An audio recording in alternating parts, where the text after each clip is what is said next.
Hi guys, in this video I'm going to show you how I made this mixed media painting with a hummingbird and an abstract background. The technique for the background is something that I was inspired to do by the creator who goes by the name or the YouTube channel Colors by Feliks, and it's Feliks. He's an amazing artist, and he does a lot of backgrounds where he uses a wet acrylic paint on a wet canvas and uses dry blending brushes, dry mop brushes, or I use makeup brushes. They are literally blush brushes to kind of blend out the color once you apply it. And it's just a lot of fun to play around with paint on the canvas. I really enjoy the tactile sensation of dabbing paint on or blending paint away. And actually, this is paint that was left over from a different project. So a different painting that I had done, I had some leftover paint, and waste not, want not, right? So I'm just applying it to a canvas board. Canvas boards are pretty cheap or inexpensive, and it's a good way to play around, low risk. You know, you're not going to be losing out on a lot of money or a big investment if it doesn't work out the way that you wanted it to. The one problem, though, is when you're applying so much moisture to the board, it does cause it to warp a little bit. So you may see in this video that the actual product that ended up being made has some warping to it, but I'm okay with that because, like I said, this was just basically experimentation. I was using up leftover paint and seeing, what came out of it while I applied it in the fashion similar to the way Colors by Feliks channel does it. And I decided also to do like a mixed media thing where I added some ripped up paper, and I also used some golden, what is it even called? It is a matte regular gel made by Golden to kind of add some texture. So this right now looks like a hot mess, and it looks very bright. And it actually ends up turning out a lot darker by the time I'm done doing all the things that I'm doing to it. So I'm just applying different paint and then using dry brushes to kind of blend it out a little bit and repeating that process over and over again. And this is over a period of several days. I work full time, so I only have time and energy to play with paint on the canvas on the weekends.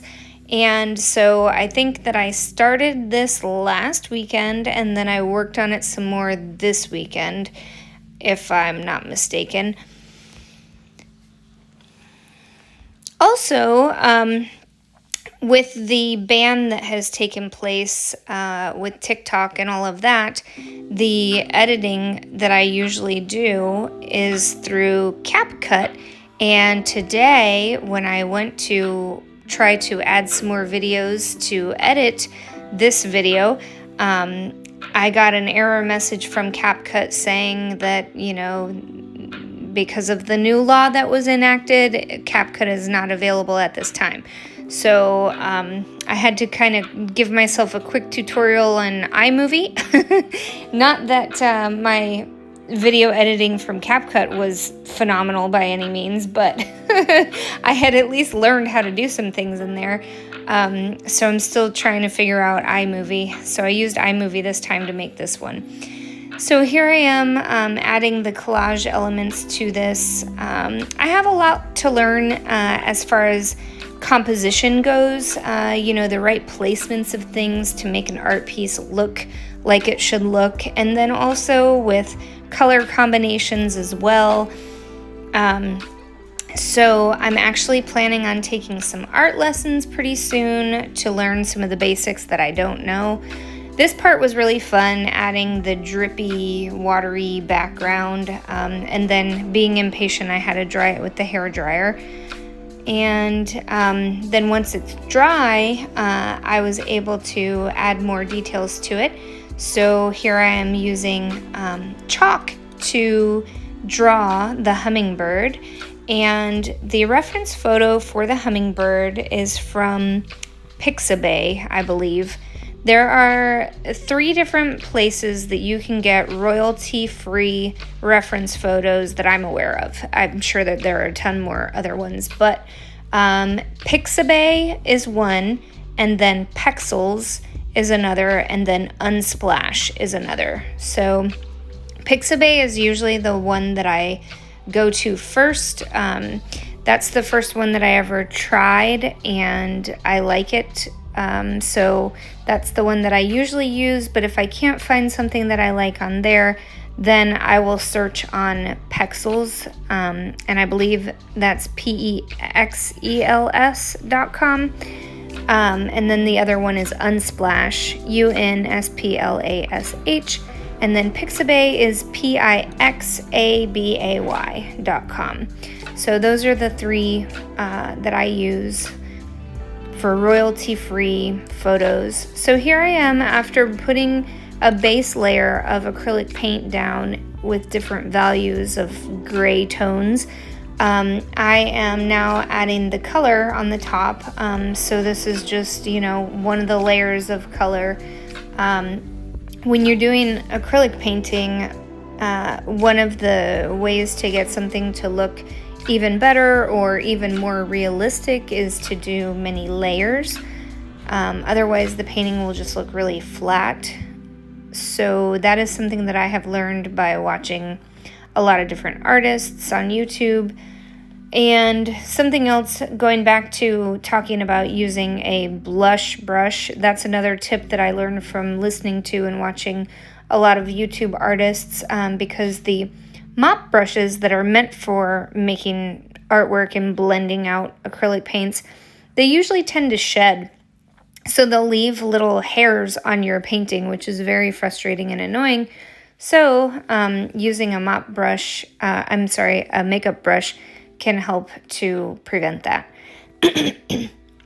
So I ended up actually not liking the way that these flowers turned out because the color was too purpley / kind of mauve, and I just didn't feel like it ended up looking right with the painting. So toward the end I changed it, and these are some metallic and then iridescent paints. The Deco Art metallic paints are so pretty, but I am in love with the Art Me iridescent paints. And one thing I have to make sure that I caution myself against is going overboard. And that can be with not only just adding touches like a metallic or iridescent paint, but also certain techniques and textures that you're adding to a painting. You can kind of get carried away in the moment and in the fun of doing it that you can overdo it. And so if you're going to use metallic paints or iridescent paints, I caution you to just be careful not to overdo it. Oh, and as you can see, there's a little metallic paint splatter over on the flowers, which I actually used some rubbing alcohol or isopropyl alcohol on a Q-tip to try to rub that off of there, which most of it came off, but unfortunately some of the paint came off of the stem, and I have yet to repaint the stem where I rubbed off the paint there. So I did change the color of the flowers because I didn't like the color, and I didn't repaint the stem. And so here I am just putting a wash over the flower colors. Like I said, I wasn't happy with the color. So I'm just using like a watered down acrylic paint.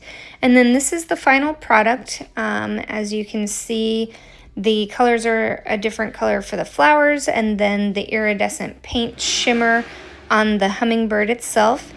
And Leo, my dog, and I would like to thank you so much for watching. If you liked this video, please like and subscribe. Have a great day.